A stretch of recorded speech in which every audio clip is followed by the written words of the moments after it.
nangdi kadai chaloiba lao lao sida phamchilo wari nungai nungai libi gelo babaji gi wari dura nogi shot amani pasiluraga wari myam thokpi do kangi awoi bu wari amta suli sunata banangna adum nadi haino ngai khone ngasigi shot ke amak pasin khrege nangbo wari di nungai bi thoni ne nungai bu di liyo ko wari nungai bu ka liraktraba babaji thakpi wari gi hek mong toroba khangni do nang masina fareda mi marakta laido sabudi babaji khaga parga le ram laida to kai nungai wari no nungai di diyo ko ho liro tarage hoi wari se lirage adubu tomba wari se akibu wari ni nang horen mamni kidi kira kanoko wari kakti hoine liro ne tarage ni akiba buoiro akhangba buoiro swadi ti liro kullama khakleme khundugi khunjasing yamne ingni chikna palame adubu ikhang khanghaudana jingyam jawraba Hingchaba mo khundu da khundarakhi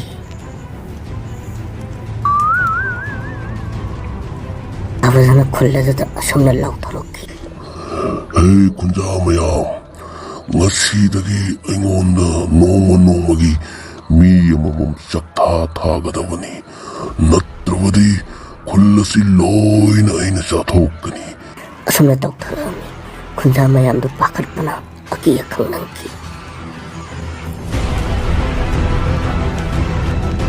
khunjamayam du pakhatpana wanadura lainari ahindura Hingchaba amukkasu lautaraki Parjamayam nakoida aina khudong chaba mo pigani aigi chakha laiba mi aduna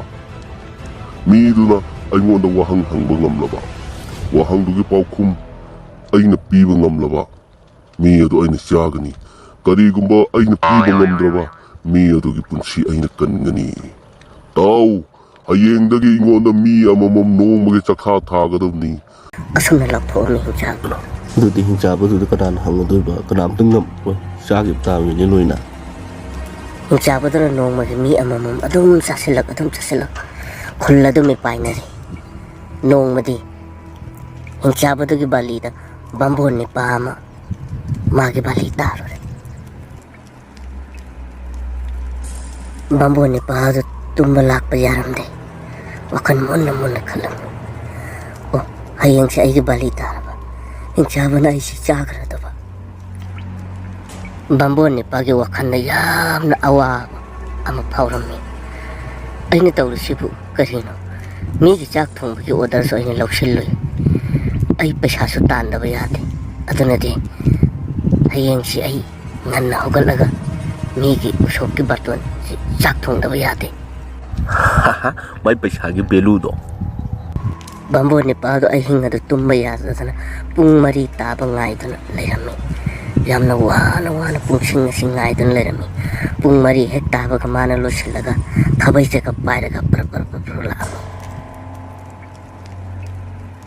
nongalam da yu pung mari mapsum tawbuda thabai se ka pairaga ma par Hingchaba udana balami Hingchaba dana lambi du thatlam le to bambon ni pa Hingchaba dana asum bambon ni pa nangi gasi chakha sida nangna lona siliti karigino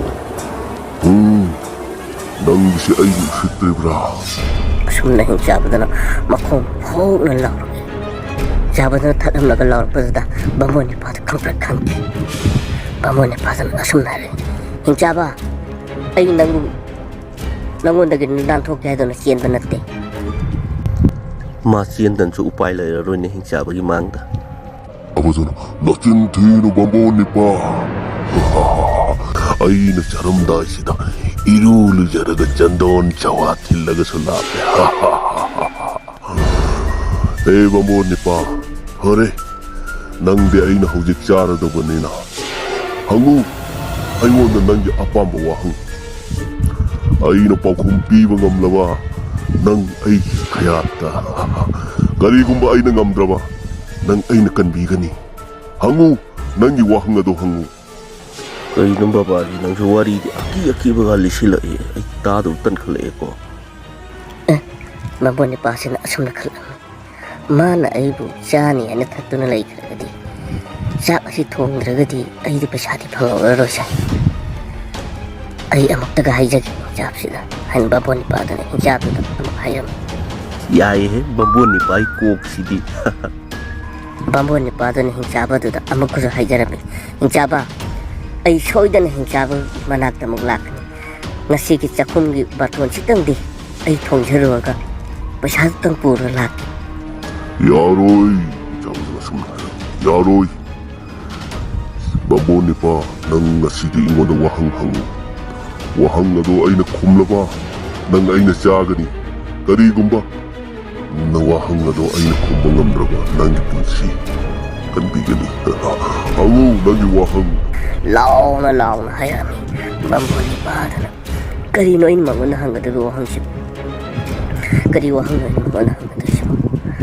Bambon ni pada atong kali wakan siya atong mano. Kay no intog do siya na wakan siya. Kansana na lang. Bambun ni bal su sakti di kali to pise di laiti. Bambon ni pada na wakan do atong kali. Kay no intog do siya ay intog do siya kay no. Magi wakan na. Idea ni to bambon ni pada. Pare. Mana magi khabay siya kap marate yaro yarap tak ang saturay.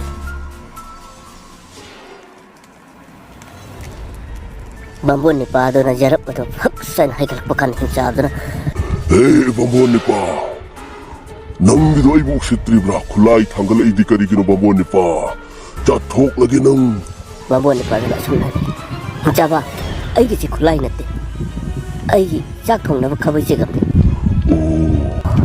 Bambon ni pada na mamay mapada jarap to haksan tanggal na.